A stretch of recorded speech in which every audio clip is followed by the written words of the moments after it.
आपण पाहत आहात तेज तुफान न्यूज, न्यायिक व निर्भीड बातम्यांचे सर्वांचे आवडते नेटवर्क।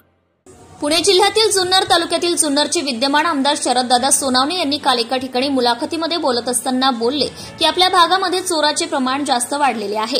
नगर जिल्ह्यातनं काही रामोशी समाजाची व फासे पारधी समाजाचे लोक इकडे येतात आणि चोऱ्या करतात।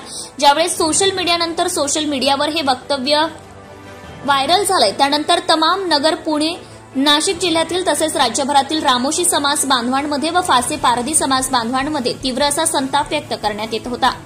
सोशल मीडियावर आमदार सोनवणे यांचा धिक्कार असो, त्यांचा निषेध असो, अशा प्रकारच्या पोस्ट व्हायरल होत होत्या।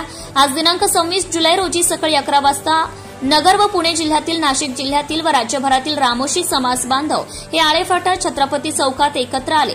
तसेच त्यांनी आमदार शरददादा सोनावणे यांचा धिक्कार असो, निषेध असो अशा प्रकारच्या घोषणा दिल्या। यावेळी पुणे जिल्ह्यातील व नगर जिल्ह्यातील अनेक रामोशी समाजातील मान्यवरांनी आपल्या तीव्र भावना भाषणाद्वारे व्यक्त केल्या। तसेच यापुढे जर रामोशी समाजाच्या नादी लागले तर निवडणुकींमध्ये सुद्धा त्याचा वचपा काढू व इथून पुढे अशा प्रकारचे वक्तव्य सहन केले जाणार नाही, अशा प्रकारचा संदेश सुद्धा त्यांनी भाषणातून व्यक्त केला। आळेफाटा पोलीस स्टेशनचे पोलीस निरीक्षक विश्वास जाधव, एपीआय पन्हाळकर तसेच पीएसआय टावरे, विनोद गायकवाड व इतर अधिकारी व कर्मचाऱ्यांनी चोख बंदोबस्त ठेवला होता। त्यानंतर आमदार शरद सोनावणे यांनी सभेच्या ठिकाणी येऊन सर्व बांधवांची हात जोडून माफी मागितली। त्यानंतर सदर वादावर पडदा पडला आहे। चला तर पाहूया मान्यवरांनी काय काय घोषणा दिल्या आणि काय काय भाषण केले। मुख्य संपादक अय्यूब शेख, तेज तुफान न्यूज, आळेफाटा, जुन्नर, पुणे। क्रांतीवीर उमाजी नाईकांचा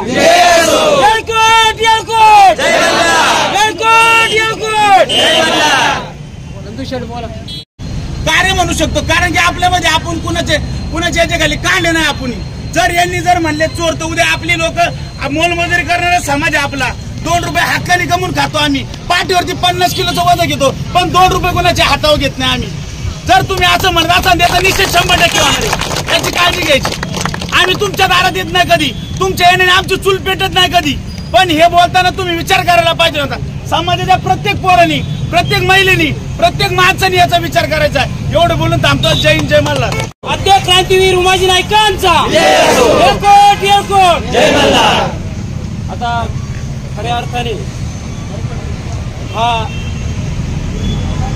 छत्रपती शिवाजी महाराजांच्या काळात निष्ठावंत, तर इंग्रजांच्या काळात क्रांतिकारक समजणारा हा रामोशी समाज या ठिकाणी उपस्थित आहे। पण आज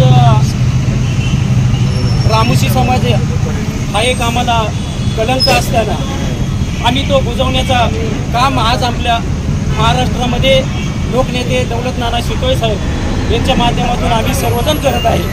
परंतु हे करत असताना जे अक्कल साहेबांचं जे वाक्य होतं ते खूप म्हणजे घृणस्थ वाटलं मला, पण खरंच कुठं सांगत नाही, पण वाईट वाटतं ह्या गोष्टीचं का जे छत्रपती शिवाजी महाराजांच्या काळात बहिर्जी नाईकांनी जे काम केलेलं आहे का ते कुणीच करू शकत नाही। तर या आज वाईट वाटतंय का छत्रपती शिवाजी महाराजांना वाटत होतं का कधीतरी आपला हेरगिरीचे प्रमुख बहिर्जी नाईक यांचं स्वागत आपण केलं पाहिजे, पण त्यांना करता येत नव्हतं, कारण ते हेरगिरीचे प्रमुख होते व ते जगाला माहिती होती म्हणून ते करता आलं नाही। पण ती अपेक्षा आम्हाला वाटत होती का आज शिवभूमीतून आपल्या समाजाचं कुठेतरी स्वागत होईल। नाही झालं त्यावेळेस बहिर्जी नायकाचं तर त्यांच्या वारसांचं होईल, पण ते झालं नाही। खूप वाईट गोष्ट अशी वाटली, त्यांनी हे जे केलं कृत्य ते खूप वाईट वाटलं। हे बोलून मी माझं भाषण संपवतो। जय Malhar. Subscribe now and press the bell icon. Never miss an update.